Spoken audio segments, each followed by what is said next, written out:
I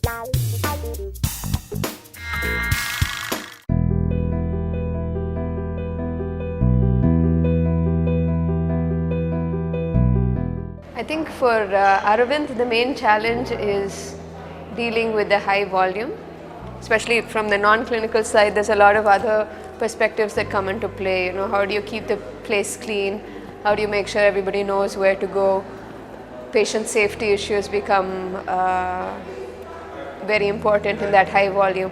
So I think currently those are our challenges, but also because of the type of market that we've chosen to serve. You know, we've chosen to serve the people who are not accessing care anywhere, which is very different from other hospitals. Other hospitals, they are focusing on patients who are ready to receive the care. You know, the patient knows that they have a problem, they are able to seek a solution. So the patient just goes to a hospital.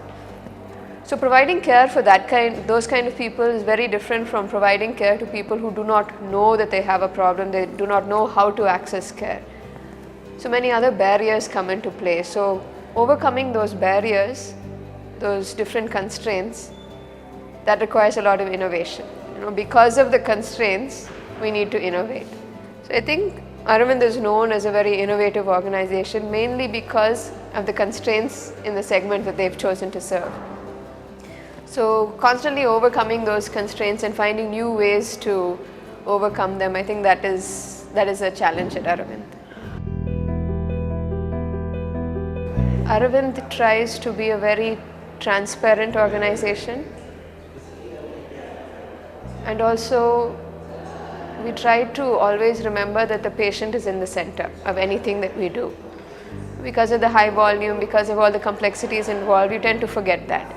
So a lot of the processes and systems that are in place at Aravind are focused on bringing back that sense of the importance of keeping the patient in the center of what we do.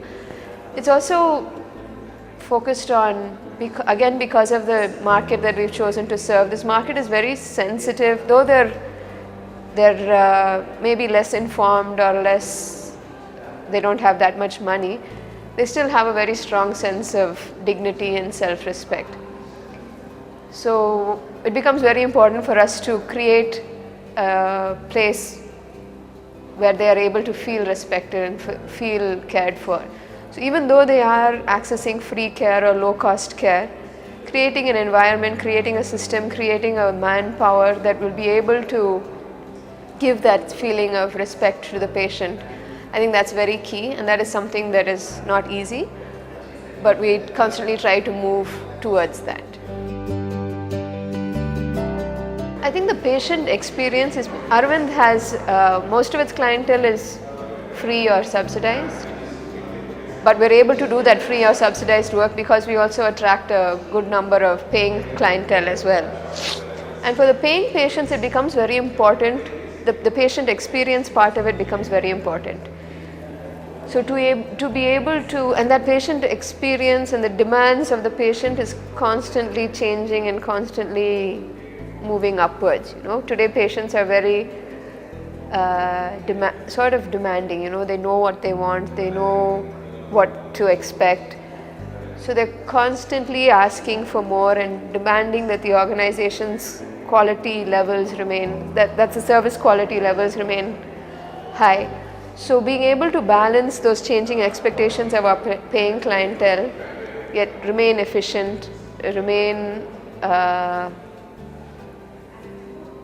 mainly remaining efficient, that is a challenge. And going forward, I think that's where most of our emphasis will be. How do we constantly improve the patient experience so that we're able to hold on to these patients who are able to make us, because of them, we're able to do this charity work as well. So.